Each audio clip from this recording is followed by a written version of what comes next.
My name's Dave Wyatt. I'm half of Arch-Nemesis. I'm Gabe Patillo, the other half of Arch-Nemesis. And we are a duo. I create the music, and Gabe. I don't know how to work computers real well, so I have to lean on Dave. I do the vocals and write a lot of the lyric. Yeah. And we kind of came together because we already worked together on stage. A man named Toby Mac. Nobody's heard of him.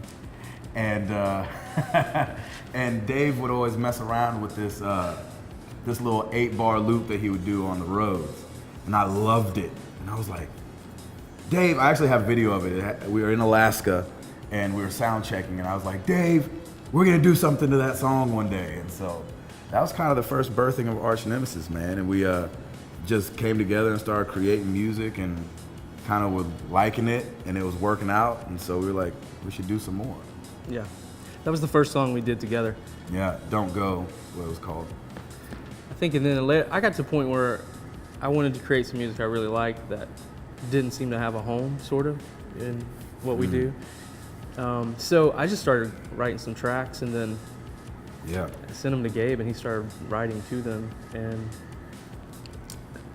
initially, I just wanted to write tracks, send them to different people, and then have them write. But then it was working so well with Gabe, I was like, this is kind of money, I'm just gonna lock in right here. It was a cool thing because Dave stretches me in such, like, I automatically want to go neo soul and I want to go R&B, and so it was really cool because he's got a really good pop ear, but we weren't really trying to do pop because my voice doesn't really fit it, and I think it's true what Dave was saying. We were just like, man, we should just make some stuff that's like hard to explain what it is, almost, you know what I mean? And so that was kind of the birth of Arch-Nemesis. Our music is kind of hard to explain because it feels like, I don't know, it's not real genre specific. Like, it's not hip hop, even though there's some rap in there. And it's not pop, even though we've got elements of that, but it's not really a mixing of all of them either. It's right. I don't know how to explain it. Trip hop soul is what somebody called it once. I don't know. Yeah. I don't know if that explains anything though. It's just how I like it. Every song seems to be a little different. Yeah. For sure. Unto itself a little bit, yeah. Our original goal was we really just wanted to create music that we liked. Yeah. And that we were feeling, and then try to find placement for it, or find a home for it, was our original goal. And trying to get it plugged into, shows and movies and place like that. We weren't necessarily we were fighting the artist thing hard, like really hard. Like, we didn't want to go do shows. We didn't want to be the star of anything. And we really just wanted to make this music, send it out, and it do something. We feel like we've created some great music, and now we feel like we probably just need to start working it a little bit and just try to start connecting with people that will like that kind of music. So Show Me is, that was the first song I think that me and Dave did that I was like, I won't say proud of, but it was the first one that sounded like a pop song or something. It was the first one, like, we had done kind of these other songs that were a little bit more grimy, and this was, we made fun of this one the whole time while we were making it, because it's got this piano, it's got this synth line, like, it was like, ba-da-da-da, and so we'd sing these silly, we were like, candy canes and lollipops, like we would sing like the most ridiculous words to this song that we were making, but it came out of, gosh, I think I was sitting around thinking about love. No, I'm just kidding. But as you often do. As I often do in a dark corner. And I just remember I was thinking about Christ's love, and I was thinking about my love for my wife, because I relate the two a lot.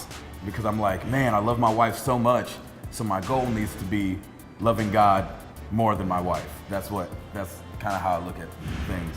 And so I remember thinking, God's love is free, and God's love to us is free. Obviously, it costs His Son, but for us, we get it for free. And then relating it, trying to make it relatable to everyone, because I think sometimes if you sing about God's love, then obviously that's might only appeal to the people that believe in God. And so I was like, well, let's think about my wife. And just, the whole dating process and what you do and flowers and dinner and what you think women will enjoy, power and a nice car. And so the chorus says, if money can't buy it, why earn it? If flowers can't make it, if candles can't make it, why burn them? If flowers can't make it come near, then baby come here and show me where love is. If time can't tame it, why spend it? And if fate can't control it, why tempt it? And if power can't make it come near, then baby come here and show me where love is. So it was just me, like, it's the process, the thought of thinking through it, like, man, so all these things can't do it. What am I really supposed to be doing, and where is it really supposed to be coming from? So it was my struggling thinking about all that. Baby Boy it kind of encompasses a lot of things. Baby Boy started out as, at that specific time, my little brother was going through a rough time. And he had gotten into some things that I wasn't really into, and I didn't think were good for him. And it started out as like a letter I wanted to write to him and let him know just how much I loved him, how much I still believed in him, how talented I thought he was. And it kind of grew into just almost a father to a son. Because we didn't have my dad around when we were growing up and during our like real formidable years. And so he's always compared me to somebody that would be a father in his life. And so that's where Baby Boy came from. And really just wanting that that prodigal son story to come true is kind of where that's birthed out of. And just saying, turn around and let's talk for a while, slow down, stop what you're doing. I see where you're going, I see who you're hanging out with. And it's not gonna lead to what you're wanting to get out of life. Knowing, because he does music too, and knowing that he wanted to do that, and knowing that he wants a family one day, and knowing that he wants to follow God, but for some reason really was struggling with it at the time. And his friends just weren't leading him down that path, and nothing that he was engaged with was helping him or pointing him towards Christ.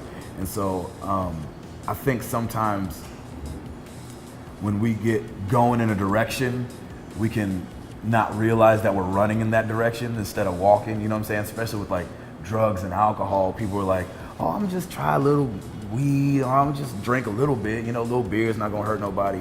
And all that can become a gateway to way deeper things and harder liquors and harder drugs. And so I think if you can get somebody to just slow down and look around them for a minute and really take in where they're at, they might see like, man, this is not the path I was trying to go down. And so Baby Boy was more my crying out to him, like, turn around and come back, and we'll be here with open arms. This is not a judgment thing. If you can leave that, or if you can be a light in that, trust me, you'll get to where you want to get to. I think people relate to music differently. Some people they can hear a song and they can live that song in their lives, and they feel it and everything about the song, and they want to be whatever it's about, and that's good and bad, And for us, I think we're just trying to create truth, and for us, obviously, the truth behind this is Christ. And so a lot of our songs are, Gabe writes all the lyrics, but it all comes from, our relationship with Christ. So it's not always a very obvious Christian subject, but it always comes from that background. Yeah, and I think that too, music for some reason, even if a song's about this, it can speak to so many people in so many different ways, which I think is cool too. Baby Boy, for example,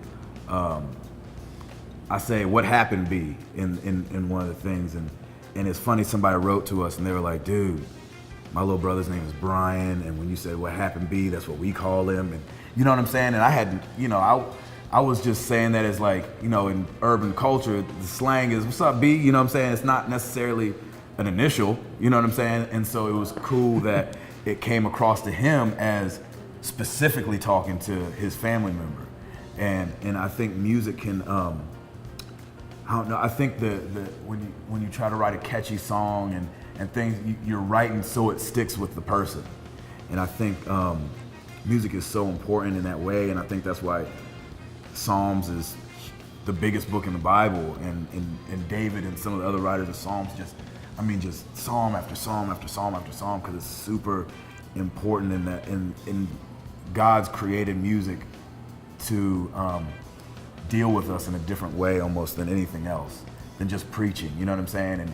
And it's so interesting to me that, it's going deep, but it's interesting to me that Satan would have been the worship leader in heaven. You know what I'm saying? And how music's gotten so distorted now, it makes perfect sense. I know that not long ago, I dug out an old CD that I used to listen to. And I was like, man, I'm gonna listen to this CD because I used to love it and blah, blah, blah, blah. I popped it in, I listened to the whole thing. And my attitude was jacked up for the rest of the day. And I was like, why did I listen to that, man? I know it's garbage. Like, you know what I'm saying? There was not one uplifting thing in the whole CD. But I used to like it and used to, you know, and it's just so funny how music can affect you in that way. And I think it's made to. I think God created it to affect us in that way.